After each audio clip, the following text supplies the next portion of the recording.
I want that. I need that. Need it. I need real ones who stay around. Now who shut me down. Ones who's lost and now they found. Yes, I need that good discernment. Not round with the serpent. Ones who listen for the sermon, yeah.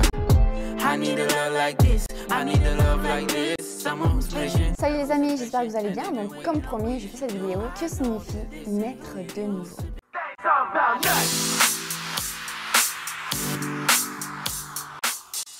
Alors en fait, il s'agit vraiment d'un désir nouveau, d'une transformation spirituelle. C'est vraiment quand on arrive à ce stade où on se dit que tout ce qu'on a fait, tout ce qu'on vit n'est pas suffisant et qu'on a vraiment besoin de Dieu en fait.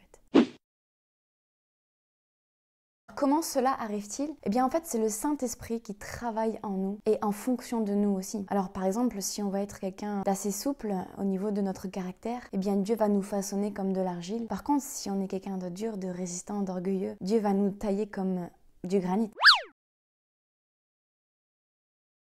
Par exemple, moi, depuis tout petite, j'avais toujours entendu parler de la parole de Dieu, toujours, mais je connaissais en intelligence. C'était pas renouvelé dans le Saint-Esprit. J'ai vraiment attendu d'avoir à peu près l'âge de 17 ans. Je suis allée dans une église comme j'avais l'habitude d'aller. Cette fois-ci, j'étais arrivée à un point de ma vie où j'arrivais pas à trouver le bonheur, ni à droite ni à gauche. Quand le pasteur a prêché, c'est comme si les écailles de mes yeux étaient tombées, mes yeux spirituels se sont ouverts.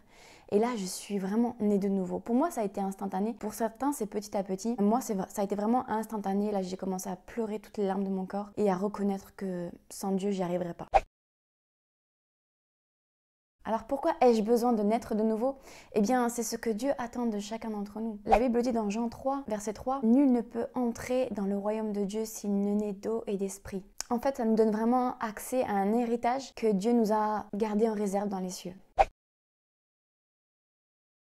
Alors comment être sûr que je suis née de nouveau? Eh bien tu le sais au fond de toi, c'est vraiment dans ton cœur. Tu aspires plus à ces choses terrestres, tu cherches vraiment à servir Dieu et lui seul. Tes aspirations sont plus les mêmes. Pour ma part, quand je suis née de nouveau, le changement a été vraiment radical. Bien sûr, j'ai eu une marche dans la sanctification tout au long de ma vie chrétienne, mais le changement a été radical sur le coup. Il y avait des choses que je faisais avant, mais j'avais plus envie de les faire. Des choses que je faisais pas, comme par exemple prier, lire la Bible. D'un coup, j'avais soif de lire, soif de prier. Je parlais de Jésus tout le temps, j'étais vraiment née de nouveau. Ça a été vraiment instantané. Autant parfois les gens m'embêtaient pour des situations ou des autres, j'avais plus envie de me disputer, j'avais plus envie de chercher le conflit, j'étais vraiment peace comme on dit, j'étais vraiment née de nouveau. Pour moi ça a été vraiment comme ça que c'est passé. Pour d'autres c'est peut-être moins rapide, il y a des choses qui se font petit à petit mais vraiment on le sent à l'intérieur de nous, c'est vraiment, c'est comme si notre esprit a été renouvelé, notre intelligence a été renouvelée d'un coup en fait. Qu'est-ce qui peut être un obstacle à la nouvelle naissance? Eh bien j'ai envie de dire le cœur de l'homme est le cœur du problème.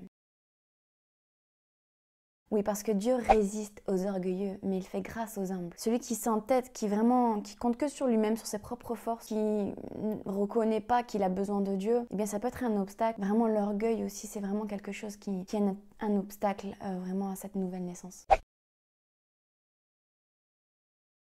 N'hésitez pas à vraiment demander à Dieu, vraiment qui mette en vous vraiment un esprit nouveau, qui crée en vous un cœur pur. Demandez et vous recevrez, dit la Bible. Et si vous demandez le Saint-Esprit, il vous le donnera parce que c'est un bon Père qui donne à celui qui le lui demande. Voilà, en tout cas, soyez richement bénis. N'oubliez pas de liker la vidéo et de vous abonner si vous voulez. À bientôt!